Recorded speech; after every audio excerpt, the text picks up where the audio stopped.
Welcome to your daily affirmations. Repeat after me. Working with others is easier than ever. I strive for perfect collaboration. Our teamwork keeps getting better. Yeah, affirmations are great, but Monday.com can really get you the teamwork you desire. Work together easily and share files, updates, data, and just about anything you want all in one platform. Affirm yes to start, or tap the banner to go to Monday.com. A science story, huh?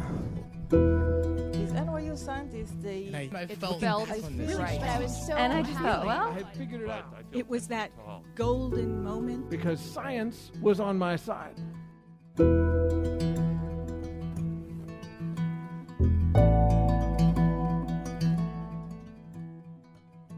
Hey everyone, I'm Ben Lilly, and welcome to the Story Collider, where we bring you true stories of how science has affected people's lives.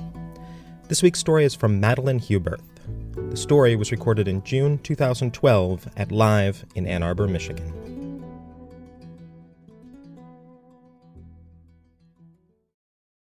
So in the 6th grade, I was lucky to have really good teachers. I was the kind of student who cared a lot about school. I wanted teachers who challenged me, but were also just great people. And one of those teachers was my science teacher and my primary teacher, Mr. Hassler.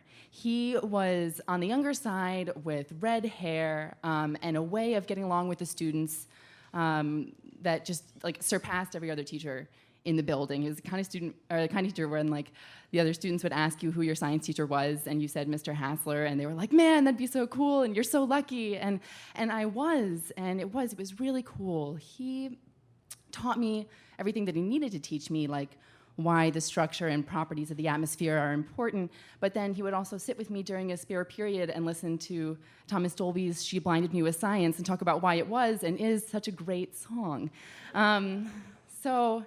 But by far the most vivid memory I have of that class involved a fish tank that he had gotten for the classroom. We weren't documenting what went on in the fish tank or anything per se, but it was a science class, so it made sense to have a fish tank. I've had pets all of my life. Nikki and Rosie were my 2 tabbies growing up, and then we cared for gerbils for a while, actually for longer than we anticipated to, because we thought we were getting 2 boys, but it turns out it was a boy and a girl, so then we had litter upon litter for a few years. It also seemed like we were the caretakers of the neighborhood deer, since they ate out of our garden more frequently than we did, much to the chagrin of my dad, but I didn't really mind.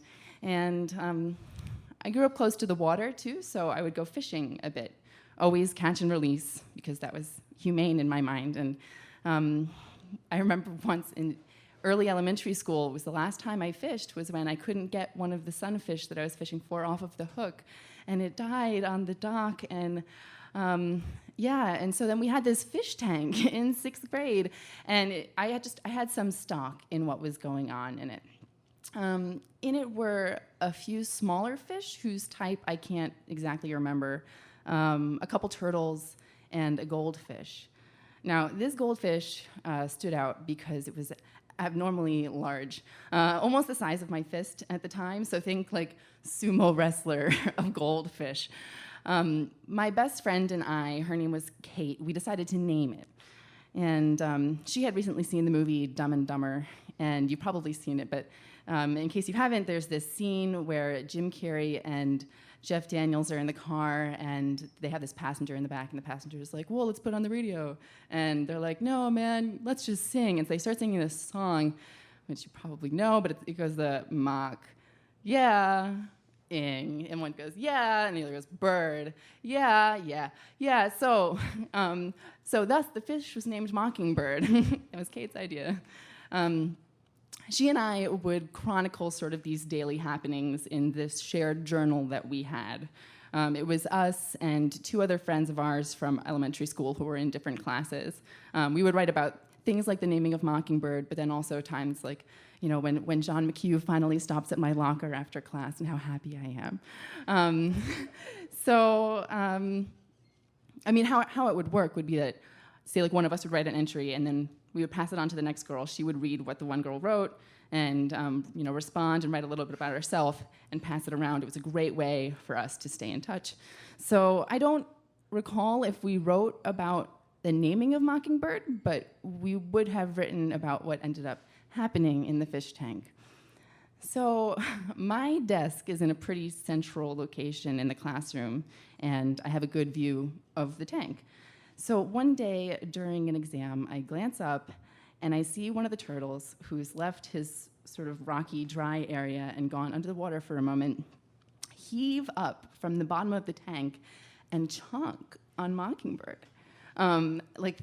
Think the turtle's at like 4 o'clock down here, and all of like his little turtle leg muscle power heaving up to the 11 o'clock Mockingbird, and he just chonked on his fin, and I was so upset. So I put my test down, I run up and I tell Mr. Hassler what I saw, and he's like, Madeline, I'll keep an eye on the tank.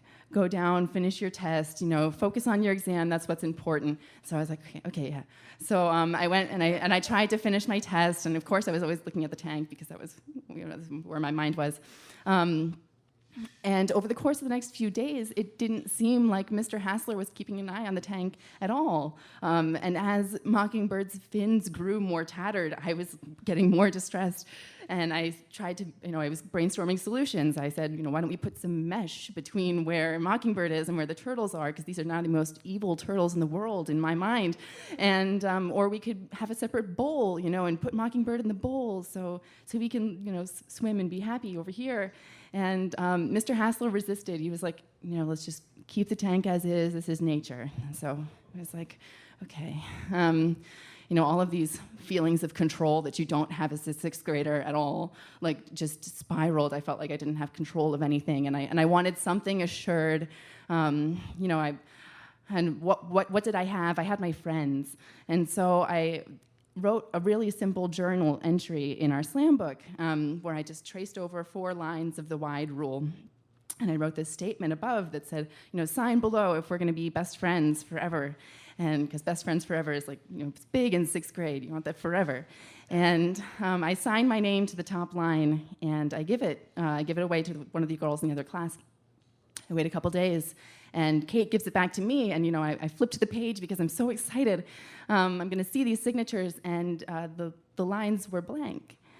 And the journal entries that followed were about how I just didn't fit in their circle of friends, and how 3 was a better number than 4.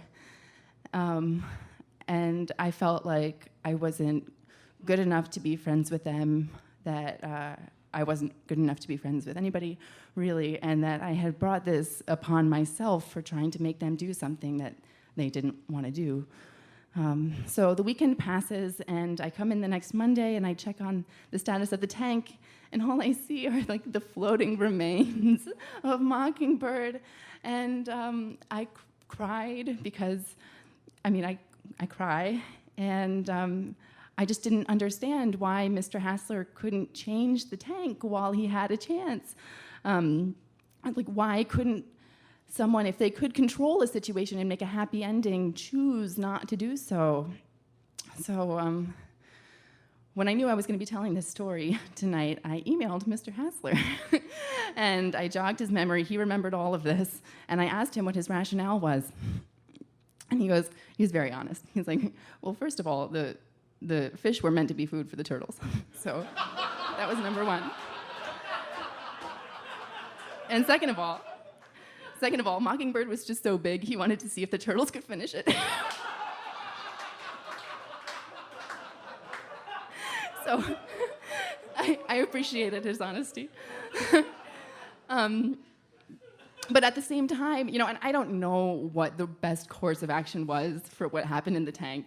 But if I had been less demanding about what happened in the tank and less demanding of my friends, maybe I would have been less hurt. So I'm still working on it, but I'm just watching events unfold more naturally now. And, sometimes it's best just to see what happens. Thank you.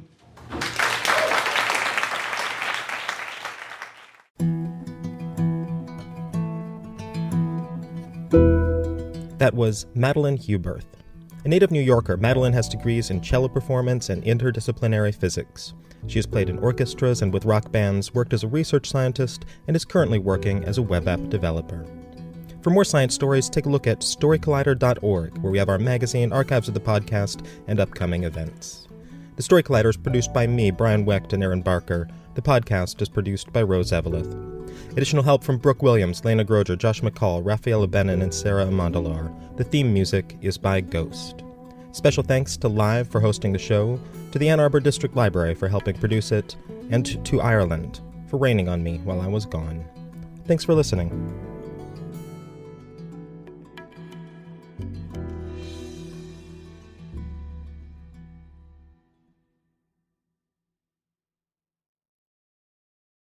Be warned that once you pick up a refreshingly cold drink from McDonald's and people see just how refreshingly cold that drink from McDonald's is, you may create drink envy. Because there are drinks, then there are drinks from McDonald's. For a morning brew that really creates a stir, get any size iced coffee, including caramel and French vanilla, for just 99 cents before 11 a.m. Price and participation may vary, cannot be combined with any other offer or combo meal. Ba-da-ba-ba-ba.